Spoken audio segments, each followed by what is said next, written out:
জাতীয় সংসদের মতো জায়গায় দাঁড়িয়ে প্রতারণার সাক্ষী পাওয়া গেল। লজ্জা, সামান্য হায়া শরম থাকলে এটা হওয়ার কথা ছিল না। ভালো হয়েছে জাতি চিনে ফেলছে, এখন আর অন্য কোনো ব্যাখ্যা দেওয়ার সুযোগ নেই। ওখানে যা বলা হয় কার্যনির্বাহীতে তা লেখা হয়ে যায়, ইতিহাসের অংশ হয়ে যায়। তারা এই সংসদে দাঁড়িয়ে বলেছিলেন জুলাই চার্টার একটা অন্তহীন প্রতারণার দলিল, আর এই সংসদেই দাঁড়িয়ে তারা আবার প্রমাণ করলেন তারাই জাতির সাথে অন্তহীন প্রতারণা করেছেন। তারা বলেন এই 4টা প্রশ্ন আমি বুঝি না, সাধারণ জনগণ বুঝে কিভাবে? আমার প্রশ্ন হলো 4টা প্রশ্ন যদি জনগণ না বুঝে তাইলে 31টা বুঝে কিভাবে? 4টা তো ছোট 31টার চাইতে, তাইলে 31টা বুঝে নাই জনগণ। সুতরাং জনগণকে আপনারা মূর্খ বলছেন, মূর্খ। আমরা এখানেও নিন্দা জানাই। জনগণের বিবেচনা বোধের উপরে যারা প্রশ্ন তুলে, বুঝতে হবে তারা গণতন্ত্রে বিশ্বাস করে না। গণতন্ত্রে বিশ্বাস করলে জনগণের বিবেচনা বোধের উপর প্রশ্ন তোলার কারো কোনো অধিকার নেই। এই কাজটা তারা অবলীলায় করেছেন। দুঃখ লাগে, আগেই বলেছি 17.5 বছর তারাও তো মজলুম ছিলেন, তাদেরও তো বহু লোক নিহত হয়েছে, গুম হয়েছে, পঙ্গু হয়েছে, জেলে গিয়েছে। হ্যাঁ, এইটা ঠিক যে সবাই জেলে যায়নি। যারা জেলে যায়নি, গুলি খায়নি, পঙ্গু হয়নি, যাদের আপনজন কেউ শহীদ হয়নি, তারা শহীদ পরিবারের হাহাকার বুঝতে পারবে না।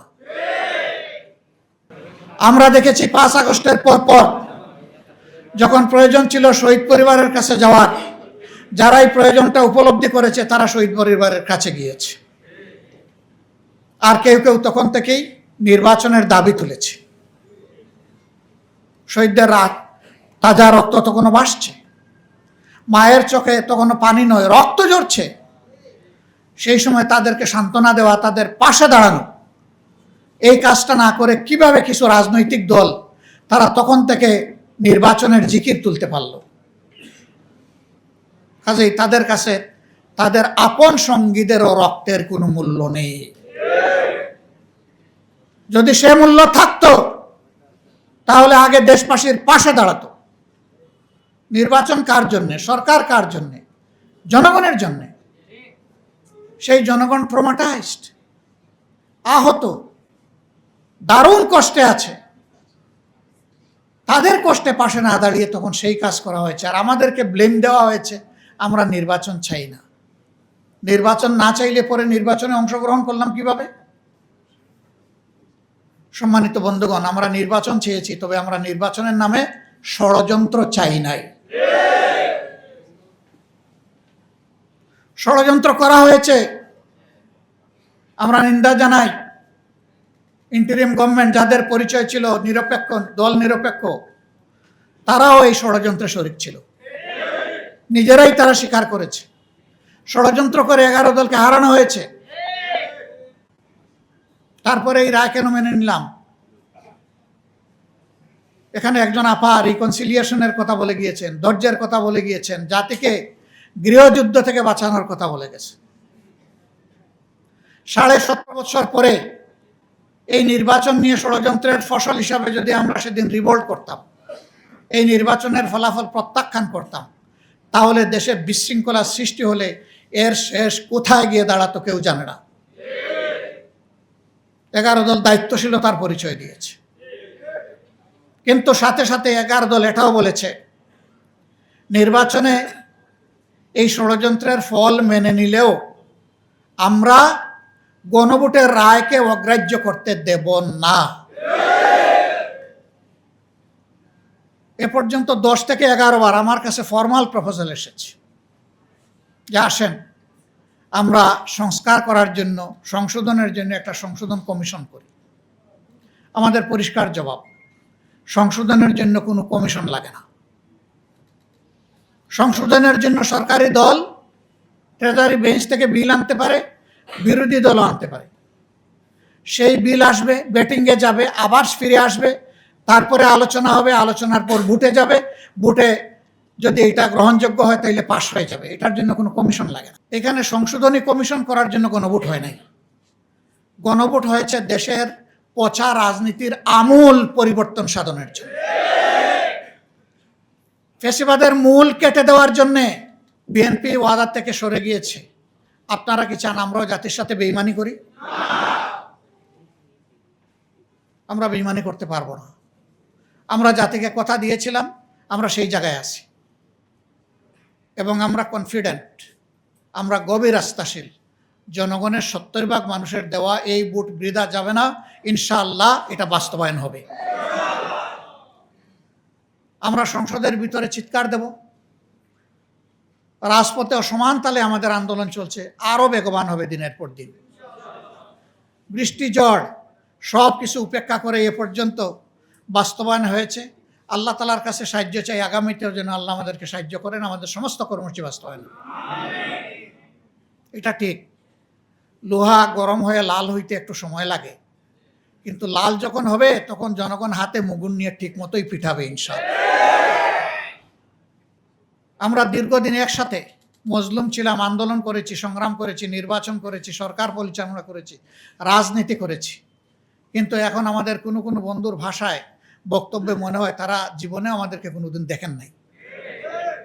ভুলে গেছেন এত তাড়াতাড়ি? স্মরণ হতে সময় লাগবে না, একটা ঝাঁকুনি যথেষ্ট।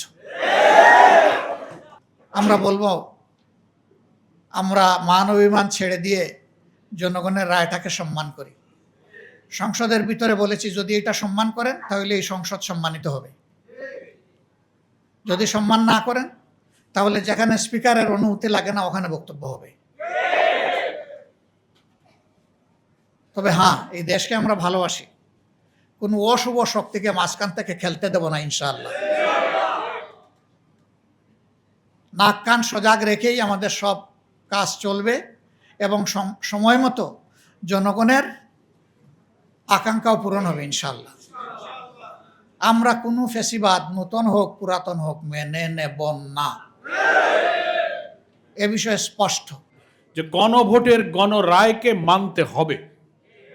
আমাদের লিডার অব দি অপোজিশন পার্লামেন্টে খুবই শক্তভাবে এবং সংসদের বাইরেও শক্তভাবে বলছেন, বিএনপির বা সরকারি দলের যত ছলচাতুরি, যত যুক্তি বাহানা হোক, গণভোটের গণরায় মানার ব্যাপারে আমরা তিলমাত্র ছাড় দেব না, এটা মানতে হবে। এখন প্রশ্ন হচ্ছে যে আমরা তো রাজনৈতিকভাবে কর্মসূচি দিচ্ছি, মিটিং মিছিল মানববন্ধন লিফলেট প্রচারণা গোল টেবিল দেশব্যাপী আমরা জনমত যে গণরায়কে যারা উপেক্ষা করলো, 180 ডিগ্রি ইউটার্ন নিল, তাদের জাতির প্রতি প্রতিশ্রুতি কিভাবে ভঙ্গ করলো, সবকিছু জাতির কাছে আমরা পরিষ্কার করে দিচ্ছি।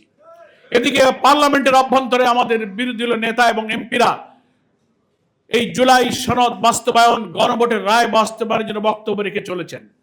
আমাদের বিরোধী দলের নেতা সেখানে মুলতবি প্রস্তাবের নোটিশ দিয়েছেন, 2 ঘন্টা আলোচনা হয়েছে, কিন্তু সে আলোচনায় স্পিকার নিষ্ফল ঘোষণা করে দিয়ে তার কোনো রুলিং বা কোনো ব্যবস্থা গ্রহণ করেননি। আজকে আমি একটা নতুন চিন্তার অবতারণা করার জন্য আমার মনের একটা কৌতূহল, এখানে অনেক বিজ্ঞ আইনজীবী আছেন, ব্যারিস্টার আছেন, সিনিয়র লয়ার আছেন, সাংবাদিক এবং রাজনৈতিক চিন্তাশীল বিশ্লেষকরাও আছেন। সেটা হচ্ছে গণভোটের রায় বিএনপি কিন্তু ইচ্ছা করে না মেনে রাজনীতিতে ইচ্ছা করে একটা সংকট তৈরি করেছে। এইটার সমাধানের একটা পথ তো রাজনৈতিক সমাধান, রাজপথে। রাজনৈতিক সব বিতর্কের জায়গা পার্লামেন্ট, সেখানেও বিতর্ক হতে পারে।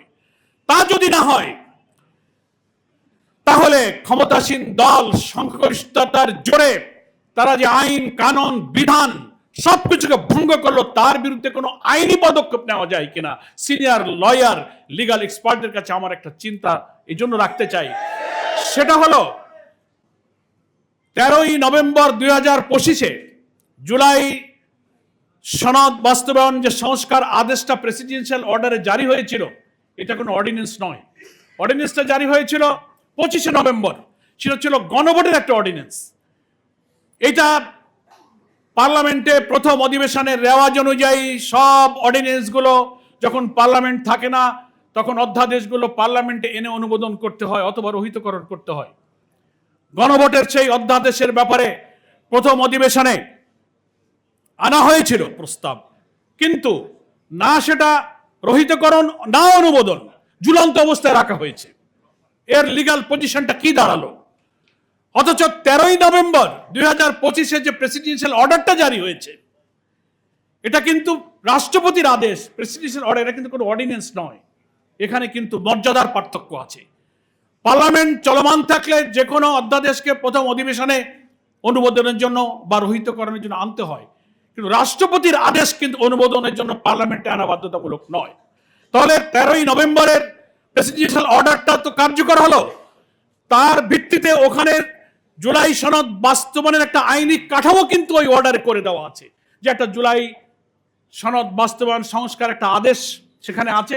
সেখানে সংবিধান সংস্কার পরিষদ নামে একটা পরিষদ হবে, সেখানে যারা নির্বাচিত এমপিরা শপথ নেবে এবং ফলাফল ঘোষণার থেকে 30 দিনের মধ্যে ওই সংস্কার পরিষদের অধিবেশন ডাকতে হবে। বিএনপি পরিকল্পিতভাবে 30 দিনের মধ্যে অধিবেশন ডাকে নাই, মেয়াদ শেষ করেছে। তার আইনগত পজিশনটা কি দাঁড়ালো, এটা বাংলাদেশের লিগ্যাল এক্সপার্টদেরকে ব্যাখ্যা করতে হবে। সেকেন্ড হচ্ছে, বলা হয়েছে প্রথম অধিবেশনের 270 দিনের মধ্যে জুলাই সনদের এই সংস্কার আদেশ বাস্তবায়ন করতে হবে পরিষদকে। তা যদি ব্যর্থ হয় তাহলে 270 দিনের মধ্যে অটোমেটিক্যালি জুলাই সনদ সংবিধান সংস্কার পরিষদে গৃহীত হয়েছে বলে গণ্য হবে। তাহলে আর এই 270 দিন শেষ হতে বেশি বাকি নাই। তাও যদি বিএনপি না করে, তাহলে এটা তো কোনো অর্ডিন্যান্স না, এটা একটা প্রেসিডেন্সিয়াল অর্ডারের ভিত্তিতে কিন্তু এই আইনি কাঠামো তৈরি হয়েছে। এখন বিএনপি ফাঁকি দিয়ে এই প্রেসিডেন্সিয়াল অর্ডারকে বাইপাস করে ওনারা এই পার্লামেন্টে সংবিধান সংস্কার নয়, সংবিধান অ্যামেন্ডমেন্টের নামে একটা বিল এনে সংখ্যাগরিষ্ঠতার জোরে সেটাই পাস করতে চান।